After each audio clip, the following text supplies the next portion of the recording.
kechirim praktikasi, kechirish kerak deb. Hozir biz bu podkastni, assalomu alaykum hammaga. Podkastni случайный boshladik, lekin rosa foydali bo'ladi. Dilbar opam bizning ofisimizda ishlaydilar. Bu ekspertlarimiz bilan savollarga hozir javob beramiz. Mavzuyimiz kechirish o'zi shartmi? Biza bilan birga Iymon opa, mikrofonni olib anaqa qilavering. O'zingiz qanaqa yo'nalishda psixologsiz? Assalomu alaykum hammaga.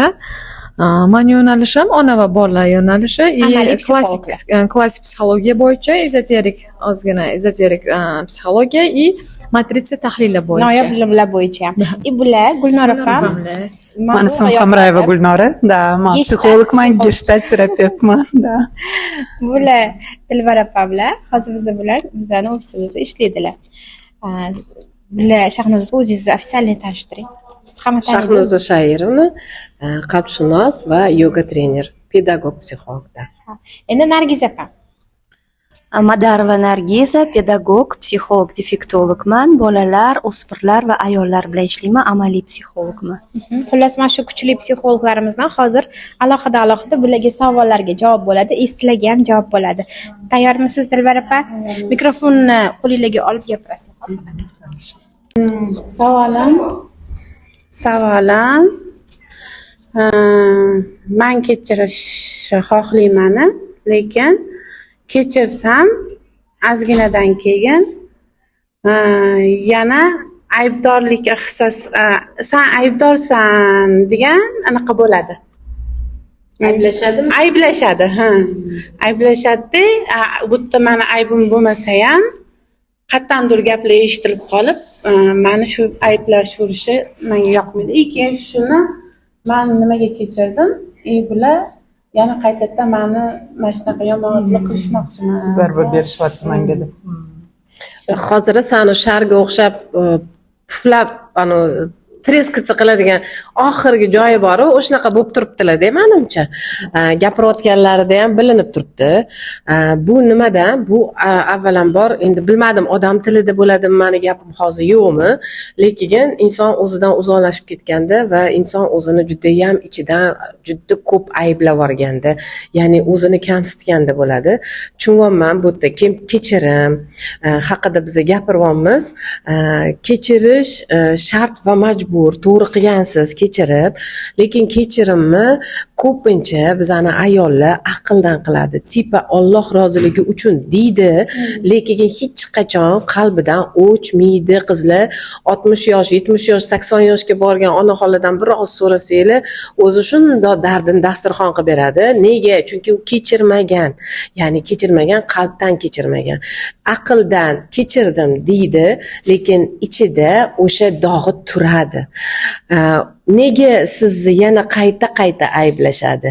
Chunki siz o'sha qalbingizdagi dog'ingiz, ya'ni siz o'zingizni aybdor ko'p his qilasizda, tushunyapsizmi? Ular aks bo'lib sizni ayblayverishadi. Ya'ni ichki dunyoyingizda qalbingizni, o'zingizni asliyatingizni juda ko'p o'zingiz ayblaysiz. Qattadir yaxshi emassiz, qattadir oxirigacha a'loch emassiz, onalikda a'loch emassiz, ayollikda a'loch emassiz, ya'ni kelinlikda a'loch emassiz, qizlikda, farzandlikda a'loch emassiz. Ya'ni bu faqat sizniki emas bu. Bu hamma ko'p ayollarda shunaqa. Ya'ni o'zidan a'lochi bo'lishni talab qiladi, lekin uni qilolmagani uchun o'zini ayblashga tushib ketadi va ichida shu alam, nafrati, alami ko'payib ketadi. Uni orqasidan atrofidagilar shunaqa ko'zgu berishadi. Kechirim nega kerak bizaga? Qalbdan kechirim nega kerak? Chunki siz o'zingiz yakson qilish bilan shug'ullanayotgan bo'lasiz, siz xafa bo'lsangiz. Sizni qalbingizdagi ozor, sizni xafa qilgan degan insoningizda hech qanaqa reaksiya qilmasligi mumkin, lekin o'zingizni samounичтожение deydiyu, ichidan yemirishga olib keladi. Bugungi hozir mana sharga mundoq nina tiqsa portlab ketadigan. Ya'ni ko'ryapsizmi, siz go'zal ayolsiz, chiroyli kiyingansiz, yaxshi yuribsiz-da. Hech kim tashqaridan buni g'ami, anduhi bor demasligi mumkin. Lekin ichingiz to'lib turibdi. Bunaqa ayollar, к сожалению, afsuski, ko'pda. Mayli endi 100% demayman, lekin bor. O'shaning uchun psixologlarni har xil gapirishligi mumkin, qalbshunoslarni har xil gapirishligi mumkin, lekin o'sha yerga borib to'g'ri zikr bor, istig'forlar bor, qilinglar qizlar. Lekin undan tashqari qalbingizni boshqa yo'l bilan, mutaxassislar bilan qalb go'zalligiga kelib olish uchun qalb tozalash kerak. Ana o'shanda siz yengillikka kelasiz. Siz aytayotgani go'zal ayollar chiroyli yuribdi-yu, siz ham shunaqa qushdek yengil yurishni boshlaysiz. Inshaalloh. Men hozirda rahmat Shahnoza davom ettirmoqchiman ozgina ilmiy tomondan miya va qanaqa ishlashi to'g'risida. Juda ko'p aytiladi psixologiyada ham, dinda ham kechirish kerak, kechirimli bo'lish kerak deyiladi. Lekin biz kechira olmaymiz. Nega? Chunki o'sha vaqtida qalbimiz og'rigan, dilimiz og'ritishgan, bizga juda qattiq ta'sir qilgan u narsa. Lekin miya shunaqa ishlar ekanki, mana sizning miyangiz sizni ota-onangizni ham tanimaydi. Farzandlaringizni ham tanimaydi. Qaynona-qaynotangiz, atrof ishxonangizdagilarni mana hozir bizani ham sizning miyangiz tanimaydi. Faqat o'zingiz. Miyangiz uchun siz xazaykasiz. Siz egasiz. Tushunasizmi?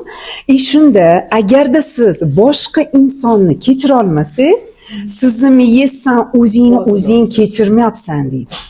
Agar siz shu narsani tushunsangiz, siz fokusingizni shunda olasizda o'zingizga o'girasiz. Men hozir birovni emas, o'zimni kechirishim uchun muhim ekan bu kechirim deysiz. Ana o'shanda siz boshqacha o'zi fikrlab, odamlarni kechirishingiz ham o'zi osonroq bo'ladi-da. Chunki agar siz hozir kechirmasangiz, bu energiya mana aybdorlik hissi bo'ladimi, g'azab, nafrat, alam bo'ladimi, hamma his-tuyg'ularingiz u energiya chiqish yo'lini qidiradi. Agar siz uni ovoza qilib, baqir-chaqir qilib, urishib chiqazmasangiz, chunki siz juda chiroyli tarbiya olgansiz, odobli, axloqli ayolsiz, yaxshi so'zlar bilan so'zlashasiz. Lekin hech qachon g'azabingizni ko'rsatmaysiz. To'g'rimi? Tagda bu his-tuyg'ularingiz sizdan chiqish yo'lini qidiradi organlaringiz orqali. Tushunyapsizmi? Nima uchun hozir juda ham kasalliklar ko'p? Nima uchun mana rak degani nafrat. Ya'ni men nafratlanaman, men kechira olmayman, men hech kimni kechira olmayman. Agar siz shu narsani tushunsangiz, siz xohlaysizmi uzoq umr ko'rishni? Siz xohlaysizmi sog'lom yashashni? Unda avvalambor o'zingizni kechira olasizmi? Hozir aynan mana shu holatga o'zingizni olib kelganingiz uchun.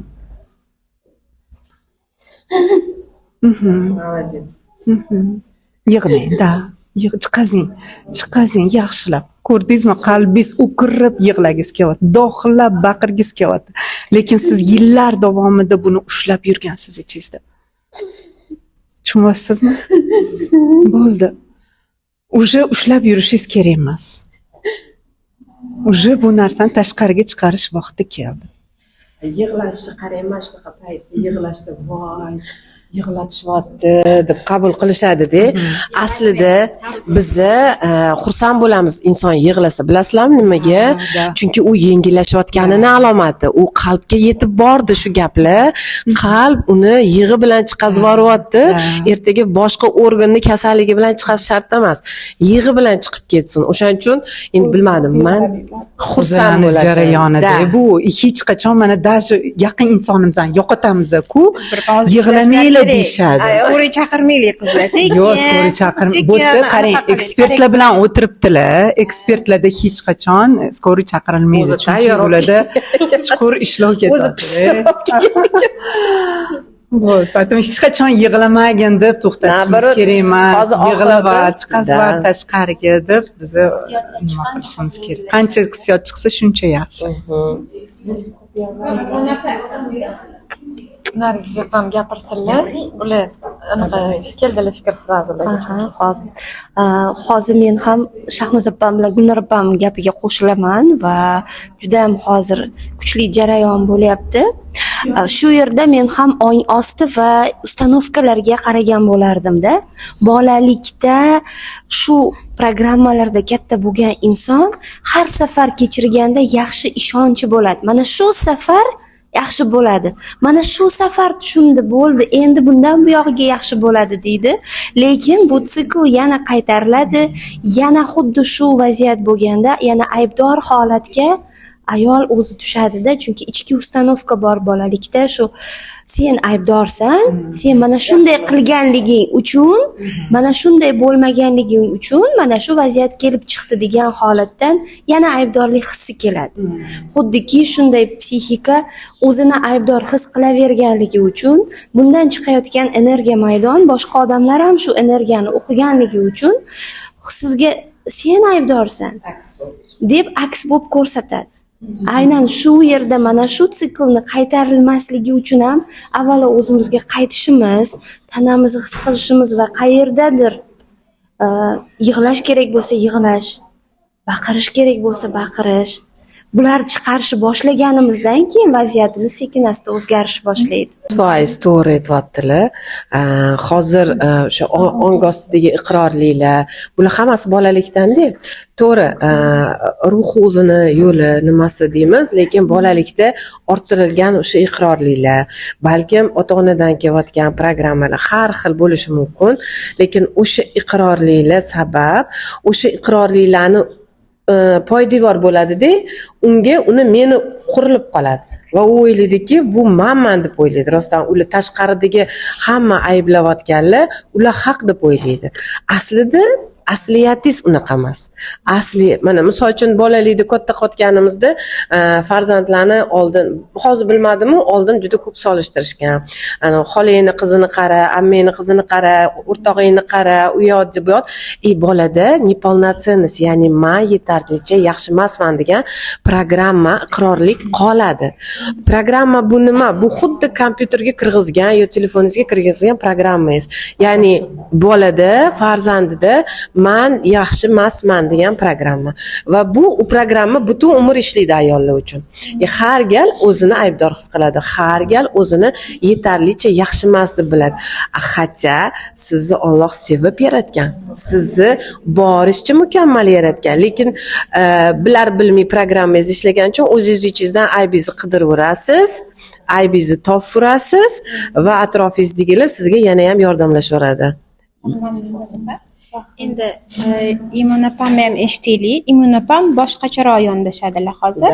Keyin tugatamiz. Agarda kommentda sizlar ham savolingiz bo'lsa yozib ketsanglar, sizlar uchun alohida podkast uyushtiramiz, chaqiramiz sizlarni ham. Savollarni, sizlarning savolingizga bo'lib javob berishadi kommentda. Imon opa qanaqa yondashasiz? Xo'p, men bularga taqdir matritsasi bo'yicha tahlil qilib beraman. Nimaga hayotida bunaqa tajribalar o'tgani uchun.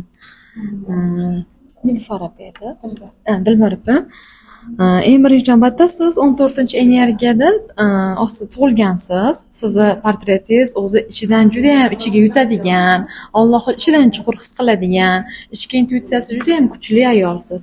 Hamma sizni ko'rganda bir xotirjamlikni, bir sokin insonni ko'radi va siz har doim atrofingizda bo'lgan voqealarni oldindan his qilish qobiliyatiga egasiz. Shuni sezib turasiz. Va sizda shunaqa talant berilganki, Alloh sizni har doim Alloh erkatoyi bo'lib tug'ilgansizki, har doim sizni o'zi qo'llab-quvvatlaydi, nimadir xohlasangiz, shunaqangi oson keladi, yetkazib keladi. Allohga qachonki yuzlanganingizda bu sizga shunaqangi tez amalga oshib keladi. Bu siz talantlaringizda kelgan va talantingizda ruhiy ustozlik kelgan. Hozirgi kasbingiz nima? Lekin siz talantingizni shunaqangi qobiliyatga egasizki, siz zo'r ustoz bo'la olasiz. Qaysidir kasbni juda ham mukammal o'rganib, uni mukammal, ya'ni o'rgatish qobiliyatiga egasiz. Balki masalan, hattoki shu kasbingizda ham hamma narsani tartib bilan, tozalik bilan, go'zallik bilan qila olasizki, va buni qachonki kimgadir balki farzandingizga ham oiladan ham o'rgatganingizda shunaqangi zo'r o'rgatib qo'ya olasiz, anglatib o'rgatish qobiliyatiga egasiz va sizni potensial kuch bergan. Shunaqangi g'oyalaringiz keng, erkin odamsiz. Qachonki agar sizni kimdir aynan siquvga olsa yoki qanaqadir xo'jayinlik qilsa, bosim bersa, o'zingizni juda ham qafasdagi qushdek his qilasiz va bu sizni juda ham ichingizdan qiynaydi. Ichingizdan yopilib qolasiz va buni natijasida o'sha ortiqcha vazn, ko'p kasalliklar, stresslar olishingiz mumkin. Endi sog'liq karmangizga keladigan bo'lsak, sizda 9-energiya bor ekan. Bu 9-energiya aslida donolik, aqllilik, bag'rikenglik va siz shunaqangi bilimlarga, masalan, o'qib o'rganadigan bilimlarga juda ham qobiliyatingiz bor. Agar siz buni hayotingizda plyusda ishlatayotgan bo'lsangiz, bular sizga juda ham yaxshi ishlab beradi. Lekin minusga tushganingizda xuddi shunaqa o'zingizni pastga urasiz, o'zingizni solishtirasiz, o'zingizni kechira olmaysiz, Allohdan uzoqlashib ketasiz, yolg'iz qolishingiz keladi. Juda ham yolg'iz bo'lib, o'zingizni qobig'ingizga o'ralib qolasiz. O'ralib qolasiz. Shu va sizda demak sevgi sehrlar 14 nima ekan, oktyabr ekan. Sevgi sehrlar ekan karmangizda, bu hayotingizda eng yaxshi ko'rgan insonlaringiz bilan sinalasiz. Shunisi yomanda. Eng yaxshi ko'rgan insonlaringiz bilan sinalasiz. Lekin aynan missiyangizda yuribsiz ekan, 12 energiyasi xalqqa xizmat qilish uchun, o'sha hammaga yordam berish uchun kelgansiz va aynan masalan o'sha kasbingiz orqali ham bemalol juda ham ko'p insonlarga yordam bera olasiz.